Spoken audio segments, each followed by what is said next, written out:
Hello, my name is Garrett Nichols, and I'm 28 years old, living in Portland, Oregon. This rainy city with its endless coffee shops and towering evergreens has become my sanctuary, but it wasn't always this way. Just 3 years ago, I was trapped in what I thought was my family, suffocating under the weight of their indifference and cruelty. I grew up in Salem, Oregon, in a house that looked perfect from the outside. White picket fence, manicured lawn, the kind of place where neighbors wave and children ride bikes down tree-lined streets. But inside those walls, I was invisible. My father, David Nichols, is a successful insurance executive who measures everything by profit margins. My mother, Patricia, runs a boutique marketing firm and treats life like a carefully curated Instagram feed. Then there's my younger sister, Sophia, 25, and their absolute pride and joy. From the moment I could walk, I felt the difference. When Sophia took her first steps, they threw a party. When I graduated valedictorian from high school, they barely looked up from their phones. Sophia got a brand new BMW for her 16th birthday. I got a used bicycle from a garage sale for mine. The pattern was so consistent, it became my normal, until one Christmas morning when I was 12 years old, changed everything. I had spent weeks making gifts for everyone. Hand-carved wooden picture frames, each one taking hours of careful work in our garage. For Dad, I made one with his initials. For Mom, I painted delicate flowers around the edges. For Sophia, I carved her name in elegant script. I wrapped them carefully, my heart racing with excitement as I imagined their faces lighting up. Christmas morning arrived, and I watched as Sophia unwrapped designer clothes, expensive jewelry, the latest iPhone. My parents beamed with every gift she opened, taking photos, recording videos. When it came time for my presents, I handed them out with trembling hands. Dad opened his first, glanced at it, and set it aside without a word. Mom did the same, already reaching for her coffee. But Sophia looked at hers, wrinkled her nose, and said loud enough for everyone to hear, "Ew, this is so cheap and ugly. Did you make this in shop class?" The room went silent. I waited for someone, anyone, to defend me, to tell Sophia that was cruel, to acknowledge the hours I'd spent crafting something with love. Instead, Mom sighed and said, "Sophia, be polite. Say thank you to your brother." That was it. Not, "That's beautiful, Garrett," or "How thoughtful." Just say thank you. Like I was a stranger who'd given her something she was obligated to acknowledge. I excused myself and ran to my room, where I cried until my eyes burned. Later that day, I found all 3 frames in the kitchen trash, thrown away like garbage. That's when I understood with crushing clarity that I would never matter to these people. Not the way Sophia did, not the way I desperately wanted to. The years that followed were a masterclass in emotional survival. I learned to expect nothing and was rarely disappointed. I threw myself into academics, sports, anything that might earn me a moment of recognition.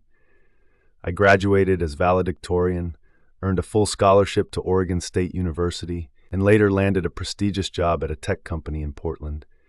Through it all, my parents' response was the same: polite acknowledgement, nothing more. But there was one person who saw me, truly saw me. My grandfather, Walter Nichols, lived alone on a small farm outside McMinnville, about an hour from Salem. Grandpa Walt was everything my father wasn't: warm, attentive, genuinely interested in my thoughts and dreams. Every summer, he'd invite me to stay with him for 2 weeks. Those were the only times I felt like I mattered. Grandpa Walt taught me to fish in the creek behind his house, showed me how to fix engines in his workshop, and every evening we'd sit on his porch swing while he told stories about his younger days. He'd served in Vietnam, worked as a carpenter for 40 years, and had a way of making even the simplest moments feel meaningful. "Garrett," he'd say, his weathered hands clasped around a cup of coffee, "you've got something special in you. Don't let anyone convince you otherwise." Those words became my lifeline during the darkest moments with my family. When Dad would dismiss my achievements or Mom would forget my birthday, I'd remember Grandpa Walt's voice telling me I was special. But as I got older, the visits became less frequent. College, then work, then the busyness of adult life created distance between us. I called him regularly, but it wasn't the same. I could hear the loneliness in his voice, especially after Grandma Rose passed away 2 years ago. He was 84 now, living alone on that farm, and I knew he needed more than phone calls. The guilt ate at me. Here was the one person who'd always believed in me, who'd shown me unconditional love, and I was too caught up in my own life to be there for him. I promised myself I'd visit soon, but soon kept getting pushed back by deadlines, meetings, obligations that seemed important at the time but now feel meaningless. Then came the phone call that changed everything. It was a Tuesday morning in November. I was sitting in my Portland apartment reviewing quarterly reports for my job at the tech company when my phone rang. The caller ID showed my father's number, which was unusual. He never called me unless it was absolutely necessary. "Garrett," his voice was flat, businesslike. "Your grandfather had a stroke yesterday. He's in the hospital in McMinnville." My blood turned to ice. "Is he? How bad is it?" "They're not sure yet. He's stable but unconscious. I thought you should know." The way he said it, so matter-of-fact, like he was reporting quarterly earnings, made my stomach turn. "I'm driving down there right now," I said. "That's your choice. Patricia and I are too busy to make the trip today, but we'll try to get there this weekend if his condition changes." I hung up without saying goodbye, grabbed my keys, and drove the hour to McMinnville in a haze of panic and regret. The hospital was small, sterile, filled with that antiseptic smell that makes you feel like death is lurking around every corner. When I found Grandpa Walt's room, my heart nearly stopped. This man who'd seemed so strong, so indestructible during my childhood, looked tiny and frail in the hospital bed. Tubes and wires connected him to machines that beeped and hummed with mechanical precision. His face was pale, his breathing shallow. I pulled a chair close to his bed and took his hand. It felt cold, papery, nothing like the strong hands that had taught me to tie fishing knots and swing a hammer. "I'm here, Grandpa," I whispered. "I'm so sorry I wasn't here sooner." For 3 days, I barely left his side. I took time off work, ignored calls from my boss, and focused entirely on being present for the man who'd always been present for me. The nurses were kind, updating me on his condition, but the prognosis wasn't good. The stroke had been massive, affecting his speech and motor functions. Even if he recovered, he'd likely need full-time care. On the 3rd day, Grandpa Walt's eyes fluttered open. He looked around, confused, until his gaze found mine. His mouth moved, trying to form words, but only weak sounds came out. "Don't try to talk," I said, squeezing his hand. "Just rest. I'm here." He squeezed back, weakly, and I saw tears forming in his eyes. In that moment, I knew he understood. He knew I was there, that I cared, that he wasn't alone. My parents finally showed up that evening, along with Sophia. They stayed for exactly 20 minutes, making awkward small talk and checking their phones more than they looked at Grandpa Walt. When they left, Mom kissed my cheek and said, "Let us know if anything changes. We'll try to visit again soon." But I knew they wouldn't. Just like they'd never really visited when he was healthy, they wouldn't make the effort now when he needed them most. Over the following weeks, Grandpa Walt's condition stabilized somewhat. He regained some speech, though it was slurred and difficult to understand. The doctors recommended a skilled nursing facility, somewhere he could receive round-the-clock care. The problem was cost. His insurance would cover some of it, but not nearly enough for a decent place. I called my father to discuss options. "Dad, Grandpa Walt needs help. The good facilities are expensive, but—" "Garrett, I understand you're emotional about this, but we have to be practical. There are state-funded options. They're not luxurious, but they'll meet his basic needs." State-funded options? I couldn't believe what I was hearing. "Dad, he's your father. We're talking about warehousing him in some horrible place where he'll be neglected and forgotten." "That's dramatic, Garrett. These facilities are regulated. He'll be fine." "What about the money from selling his farm? That could pay for years of quality care." There was a long pause. "The farm is underwater financially. There's no equity there. In fact, we'll probably have to pay to get rid of it." Something in his tone made me suspicious, but I didn't pursue it then. I was too focused on finding a solution for Grandpa Walt's immediate needs. That's when I made a decision that would define the next chapter of my life. I quit my job in Portland, sold my apartment, and moved back to McMinnville to take care of Grandpa Walt myself. I found a small rental house near the hospital and arranged to bring him home with me once he was discharged. My parents were not supportive. "This is a mistake, Garrett." Mom said during one of our rare phone conversations. You're throwing away your career for a man who's never going to get better. It's not practical. It's not about being practical, I replied. It's about being human. But they didn't understand. They never had. The months that followed were the hardest and most meaningful of my life. Caring for Grandpa Walt was exhausting, both physically and emotionally. He needed help with everything: bathing, eating, getting dressed, using the bathroom. Some days he was lucid and we could have real conversations. Other days he was confused, calling me by my father's name or asking for Grandma Rose, who'd been gone for 2 years. But there were beautiful moments too. Evenings when his mind was clear and we'd sit together watching old Western movies, his favorites. Times when he'd tell me stories I'd never heard before, about his childhood during the Depression, his time in Vietnam, the early days of his marriage to Grandma Rose. "You're a good boy, Garrett," he'd say, his words still slurred but his meaning clear. "Better than I deserved." "Don't say that, Grandpa. You deserve everything good in this world." It was during one of these conversations that he told me something that would haunt me for months to come. "I need to tell you something," he said one evening in early spring. We were sitting on the small porch of our rental house, watching the sunset paint the sky in shades of orange and pink. "What is it?" His eyes grew distant, troubled. "Your father, he came to see me before my stroke, wanted me to sign some papers." "What kind of papers?" "Something about the farm, said it was for taxes, to protect it from being seized." I was confused. My mind wasn't as sharp as it used to be. I signed them because he's my son, and I trusted him. A cold dread settled in my stomach. "Do you remember what the papers said?" He shook his head slowly. "I should have read them more carefully. But David said it was urgent, that I needed to sign right away or we'd lose everything." I tried to keep my voice calm, but inside I was seething. "Grandpa, do you have copies of those papers?" "Should be in my desk at the farm, in the top drawer." The next day I drove out to Grandpa Walt's farm for the first time since his stroke. The property was exactly as he'd left it. A modest 2-story farmhouse with peeling paint, a red barn that had seen better days, and 40 acres of fields that had once grown corn and hay. It wasn't much to look at, but it had been in our family for 3 generations. I found the key where Grandpa Walt always kept it, under a loose board on the front porch, and let myself into the house. Everything was covered in dust, frozen in time from the morning he'd had his stroke.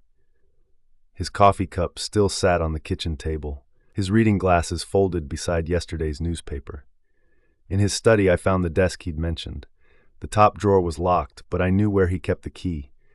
Inside I found a manila folder containing various documents: insurance papers, tax records, and at the bottom a deed transfer form. My hands shook as I read it. The document transferred ownership of the entire property from Walter Nichols to David Nichols, effective immediately. It was dated just 2 weeks before Grandpa Walt's stroke, and there at the bottom was his signature, shaky but recognizable. But this wasn't a tax protection document. This was an outright transfer of ownership. My father now legally owned Grandpa Walt's farm, the land that had been in our family for generations, the place where I'd spent the happiest moments of my childhood. I sat in that dusty study, staring at the papers, feeling a rage I'd never experienced before. My father had lied to Grandpa Walt, taken advantage of his declining mental state, and stolen his property. And for what? So he and Mom could sell it and pocket the money while their own father lived in poverty? I drove back to town in a fury, the deed transfer burning like fire in my hands. When I got home, Grandpa Walt was napping in his chair, looking so frail and vulnerable. I couldn't bring myself to tell him what I'd discovered. Not yet. He'd been through enough. Instead, I called my father. "Dad, we need to talk about Grandpa Walt's farm." "What about it?" His tone was guarded. "I found the deed transfer. I know what you did." There was a long silence. When he spoke again, his voice was cold, calculated. "I don't know what you think you found, but I found the document where you tricked Grandpa Walt into signing over his property. You told him it was for tax protection, but it was really a transfer of ownership. You stole his farm, Dad." "I didn't steal anything. That property was going to be lost to back taxes and medical bills. I saved it. Now it can be sold to pay for his care." Then why didn't you tell him the truth? Why lie about what he was signing? Because he would have been stubborn about it. You know how he is. Sometimes you have to make hard decisions for people who can't make them for themselves. The callousness in his voice made me sick. That's not your decision to make. It's his property, his life. Garrett, you're being naive. The farm is worthless as a working property. The best thing for everyone is to sell it and use the money responsibly. Use it responsibly? You mean use it for yourselves while Grandpa Walt rots in some state-funded nursing home? That's enough. His voice turned sharp, authoritative. This is none of your business. You're not a lawyer, you're not a financial planner, and you're certainly not in charge of this family's decisions. Maybe not, I said, my own voice growing steady with determination. But I'm going to make sure Grandpa Walt knows the truth about what you did. If you do that, you'll destroy this family? Is that what you want? What family? I shot back. You mean the family that's ignored me my entire life? The family that abandoned their own father when he needed them most? Maybe it's time that family was destroyed. I hung up, my hands shaking with adrenaline. I knew I'd just crossed a line I could never uncross, but I also knew I was finally doing the right thing. That evening, I sat down with Grandpa Walt and gently explained what I'd found. His reaction was worse than I'd expected. He didn't get angry, he didn't curse or shout, he just looked broken, devastated by the betrayal of his own son. I should have known, he whispered, tears streaming down his weathered cheeks. David's always been about money, but I thought he was still my boy. I held his hand, feeling my own tears start to fall. I'm going to fix this, Grandpa. I promise you, I'm going to make this right. But even as I said the words, I wasn't sure how. The deed transfer was legal, signed by Grandpa Walt himself. Even if he'd been deceived about its contents, proving that in court would be difficult and expensive. And I was just one person, going up against my father's resources and connections. What I didn't know was that Grandpa Walt had already set in motion a plan that would change everything. The next morning, there was a knock at our door. I opened it to find a well-dressed woman in her 50s, carrying a leather briefcase. "Mr. Garrett Nichols?" she asked. "Yes. My name is Margaret Chen. I'm an attorney. Your grandfather asked me to come see you both." I looked back at Grandpa Walt, who was sitting in his chair with a slight smile on his face. "Grandpa, what's going on?" Margaret Chen stepped inside and opened her briefcase. "Mr. Nichols, your grandfather contacted me several months ago, shortly after his stroke. He was concerned about certain family dynamics and wanted to ensure his wishes were properly documented." She pulled out a thick document. "This is your grandfather's last will and testament, updated and notarized 3 weeks ago. He asked me to review it with both of you today." My heart started pounding. "Grandpa, what did you do?" He winked at me, more animated than I'd seen him in months. "Just making sure the right people get what they deserve, son." Margaret Chen spread the will out on our small dining table. "The document is quite straightforward," she began.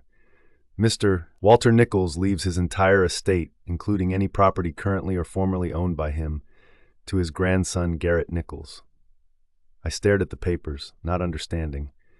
"But Grandpa, the farm isn't yours anymore. Dad has the deed."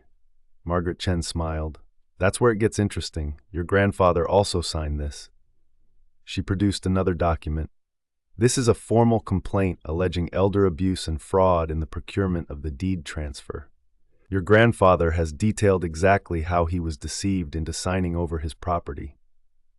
I looked at Grandpa Walt in amazement. "You did all this while I was taking care of you? You think I was just napping all those afternoons?" He chuckled. "I was on the phone with Margaret here, making sure everything was proper and legal. Took us weeks to get it all sorted out." Margaret Chen continued. "The complaint has been filed with the district attorney's office. They're investigating the circumstances of the deed transfer. But more importantly, your grandfather has also filed a civil suit to void the transfer based on fraud and undue influence." "Will it work?" I asked. "Given the evidence your grandfather has provided, including recorded phone conversations with your father, I'm confident we can prove the transfer was obtained through deception. The property should be returned to your grandfather's estate, which means it will pass to you upon his death." I felt overwhelmed. Grandpa, why didn't you tell me you were doing all this? He reached for my hand with his trembling fingers. Because you had enough to worry about, taking care of an old man, and because I wanted it to be a surprise. You're the only one who's ever really cared about me, Garrett. You deserve to know that your love wasn't wasted. Tears blurred my vision. Grandpa, I don't care about the money or the property. I just wanted to take care of you. I know, he said softly. That's exactly why you deserve it. Margaret Chen gathered her papers. There's one more thing. Your grandfather has also established a trust fund, funded by the proceeds from some investments he made years ago that your father doesn't know about. This fund will cover all of his medical expenses and ensure he receives the best possible care for the rest of his life. I was speechless. All this time I'd been worried about how to pay for Grandpa Walt's care, and he'd already solved the problem. How much? I managed to ask. Enough, Grandpa Walt said with a grin. Let's just say your old grandpa was better with money than your father ever gave him credit for.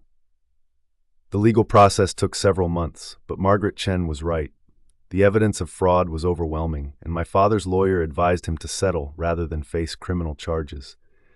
The deed transfer was voided, and the property was returned to Grandpa Walt's estate.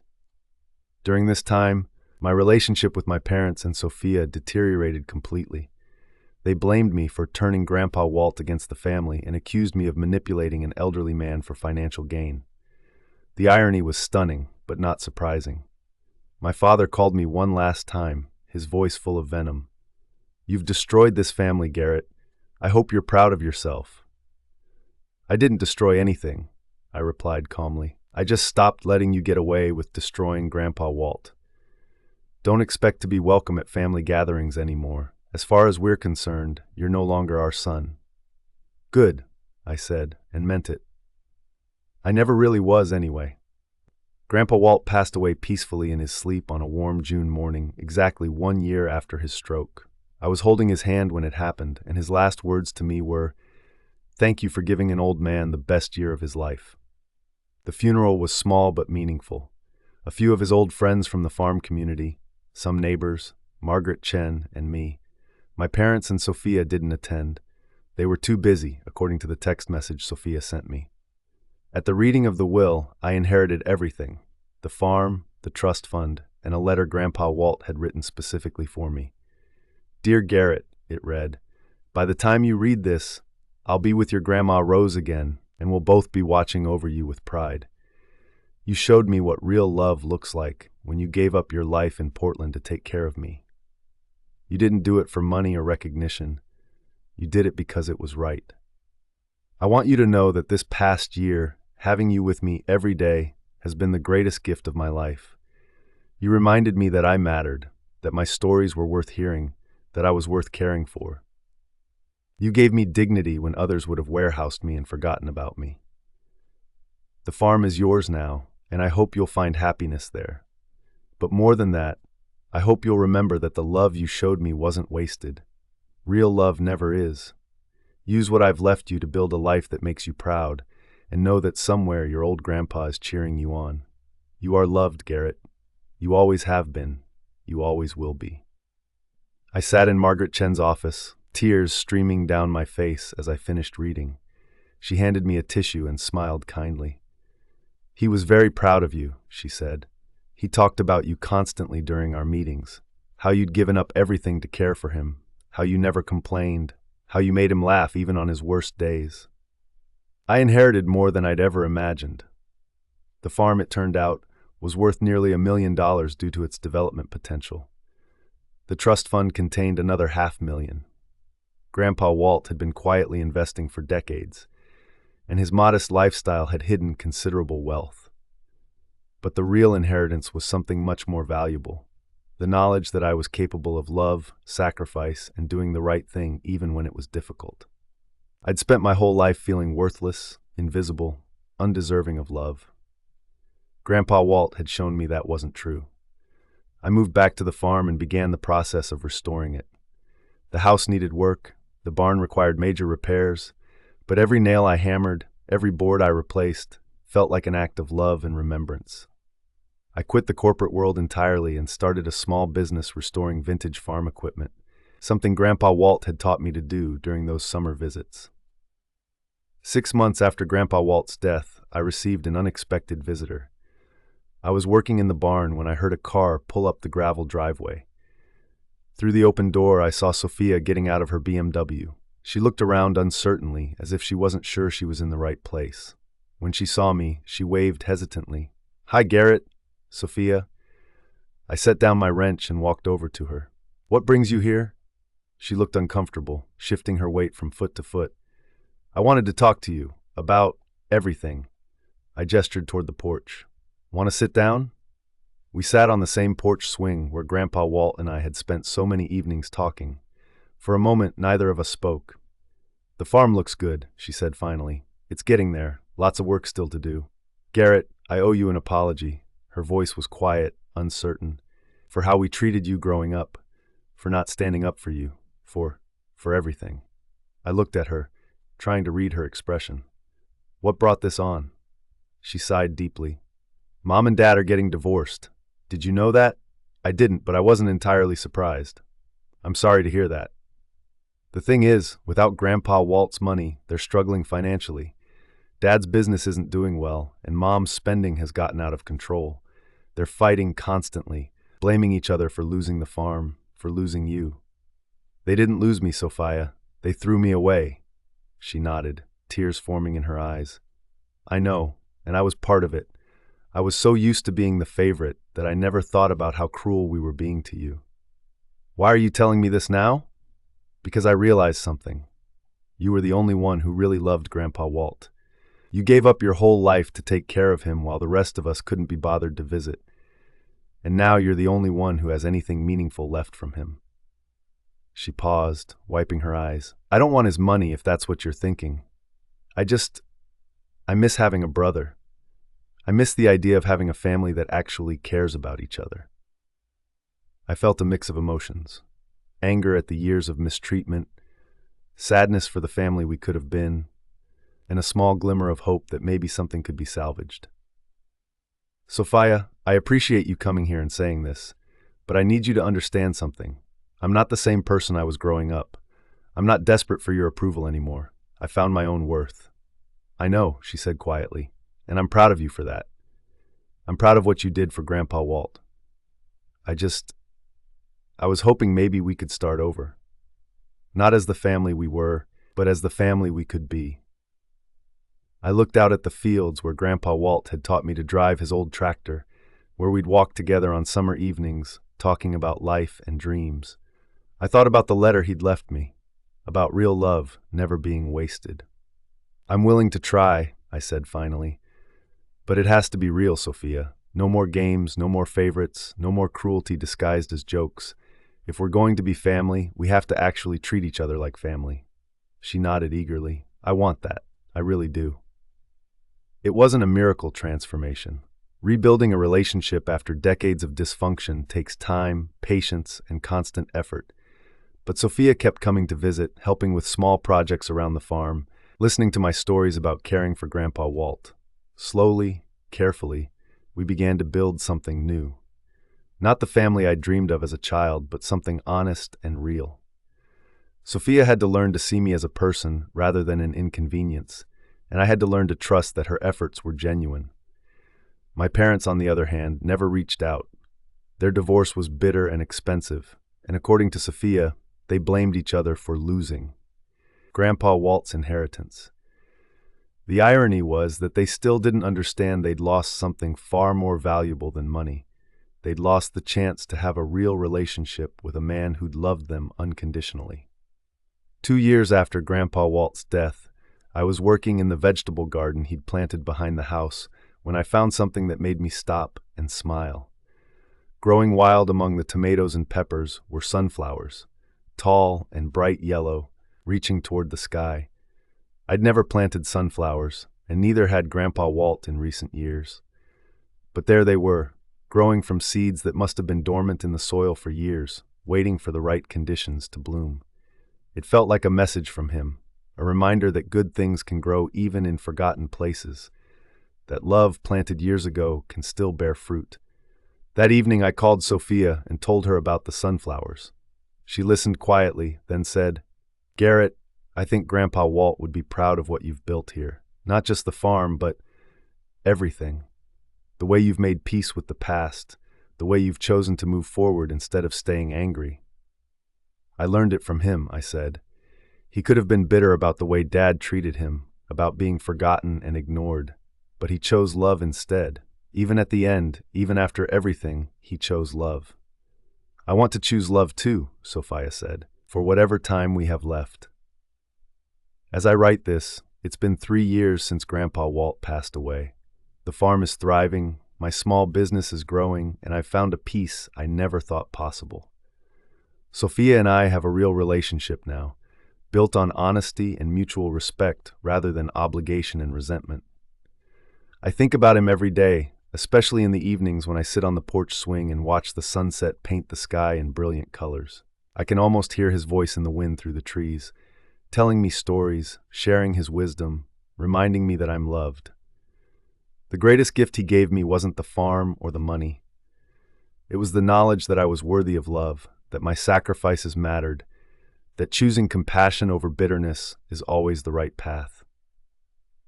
If you're reading this and you feel invisible, forgotten, unloved by the people who should cherish you most, I want you to know something.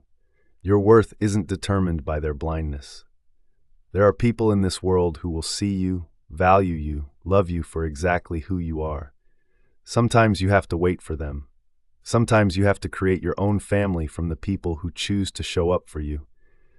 But most importantly, you have to choose to show up for yourself. You have to believe that you deserve love, respect, and happiness. Because you do. You absolutely do.